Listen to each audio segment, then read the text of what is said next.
So hello everyone, स्वागत है आप सभी का।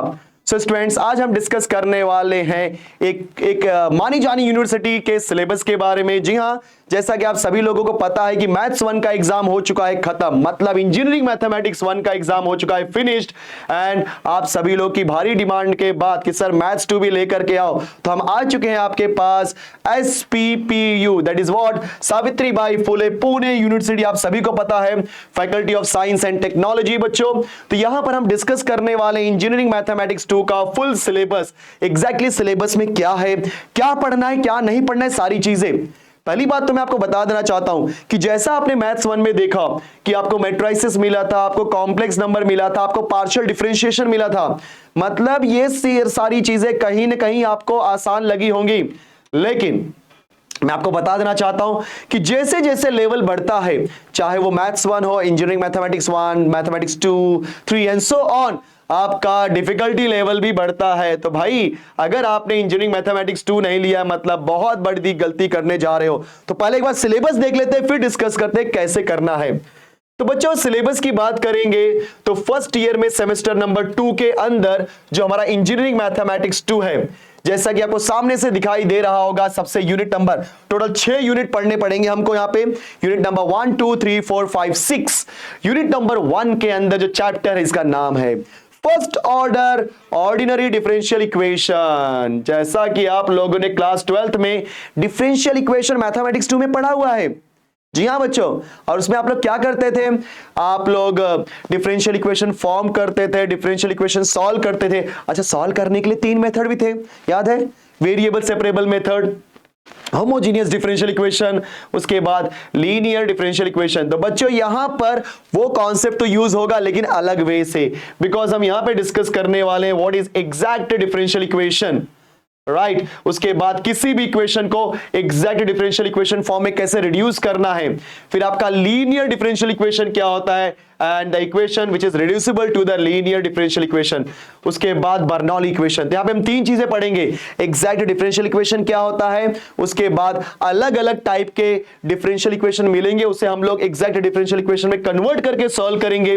फिर लीनियर डिफरेंशियल इक्वेशन क्या होता है, फिर लीनियर डिफरेंशियल इक्वेशन में कन्वर्ट करेंगे अलग अलग तरीके के डिफरेंशियल इक्वेशन को। साथ ही साथ हमारे पास बर्नौली इक्वेशन क्या होता है, उसके ऊपर भी क्वेश्चन आते हैं।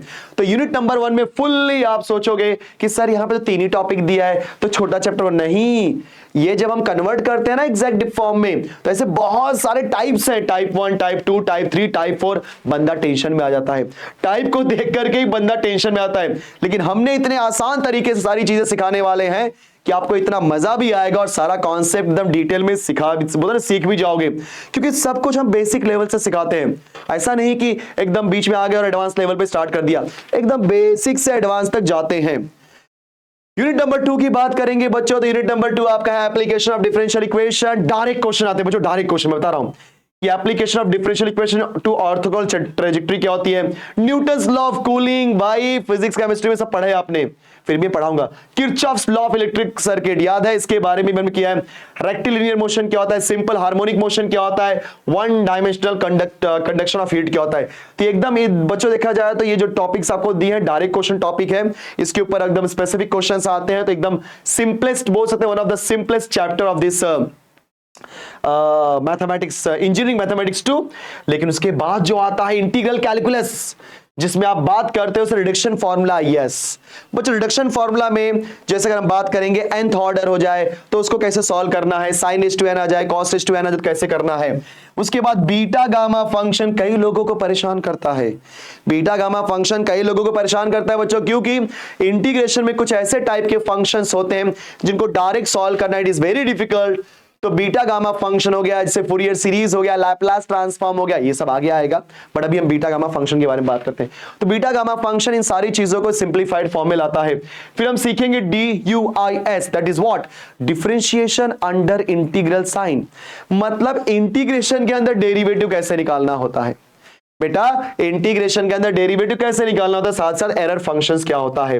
फिर आपका आता है यूनिट नंबर 4। यूनिट नंबर 4 में आप बात करोगे ट्रेसिंग ऑफ द कर्व्स, चाहे कार्टेशियन फॉर्म हो, चाहे पोलर फॉर्म हो, चाहे पैरामीट्रिक फॉर्म हो, साथ ही साथ रेक्टिफिकेशन ऑफ द कर्व। एकदम सिंपल है, मतलब आपको कोई भी किसी भी तरीके का इक्वेशन दे देगा और बोलेगा बताओ इसका कर्व बना के दिखाओ। तो यहां पे भी एकदम एग्जैक्ट क्वेश्चन आते हैं बेटा, चाहे वो ट्रेसिंग ऑफ द कर्व हो, चाहे वो आपका रेक्टिफिकेशन ऑफ द कर्व हो, फिक्स क्वेश्चन होते हैं। अब सबसे बड़ा प्रॉब्लम आता है आपका इसके अंदर, मतलब multiple integral and their application solid geometry. तो सॉलिड ज्योमेट्री में Cartesian, spherical, polar and cylindrical coordinate system, sphere क्या होता है, कोन क्या होता है, सिलेंडर। सर जो बचपन में हमने एरिया वॉल्यूम, नहीं कुछ अलग ही सीखने वाले हो, मजा आएगा, बहुत बनाओ। ये थोड़ा सा डिफिकल्ट पार्ट है, लेकिन हाँ आप कर लोगे मुझे पता है, क्योंकि हम इतने आसान तरीके से आप सिखाने वाले। और उससे डिफिकल्ट तो यहाँ पे आ रहा है मल्टीपल इंटीग्रेशन।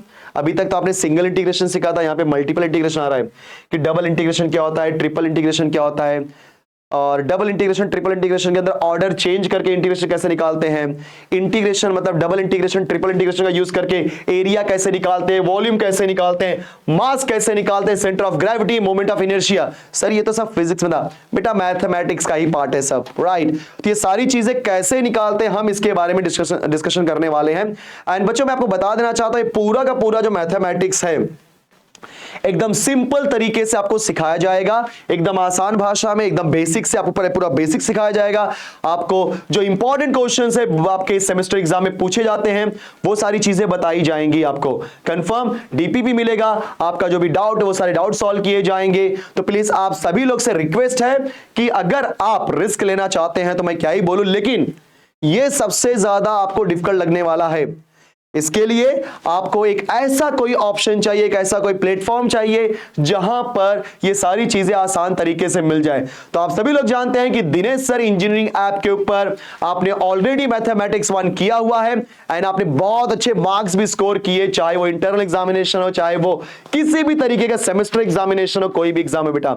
तो उसी तरीके से अब आपको फिर से एक बार और ट्रस्ट दिखाना है एंड मैथमेटिक्स 2 में इनरोल करके पूरा का पूरा मैथमेटिक्स एकदम आसान तरीके से अपने कम समय में, बिकॉज एग्जाम से पहले पोर्शन फिनिश करना सबसे ज्यादा इंपॉर्टेंट होता है।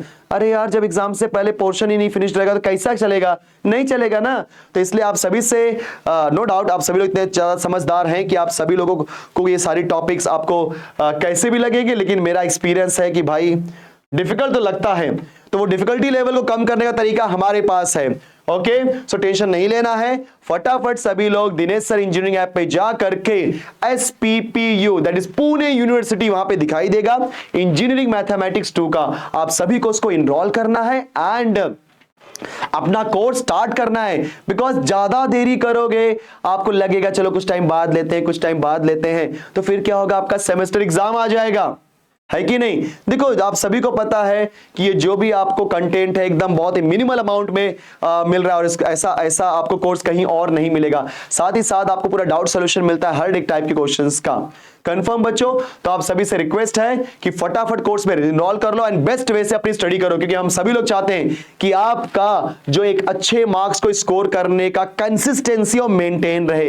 बिकॉज जब आप 3rd ईयर 4th ईयर में जाओगे तो वहां पे आपका प्लेसमेंट होगा बच्चों, एंड प्लेसमेंट के टाइम पे अगर आपका नो डाउट एक जो मिनिमम मार्क्स होता है 60% 70% जो भी कंपनी की रिक्वायरमेंट होगी, अगर वही नहीं फुलफिल करोगे तो कैसे होगा। एंड गाइस मैथमेटिक्स में बहुत ज्यादा इंपॉर्टेंट रोल प्ले करता है बिकॉज ये स्कोरिंग सब्जेक्ट होता है, लेकिन स्कोरिंग कब बनेगा, जब आप इसको पढ़ोगे। तो कब पढ़ोगे, जब आप इनरोल करोगे, तो फटाफट इनरोल करो एंड अपना कोर्स स्टार्ट करो। आई होप कि सारी चीजें क्लियर हो गई होंगी, राइट बच्चों। सो अब हम मिलेंगे डायरेक्टली लेक्चर में। चलो बाय बाय स्टूडेंट्स।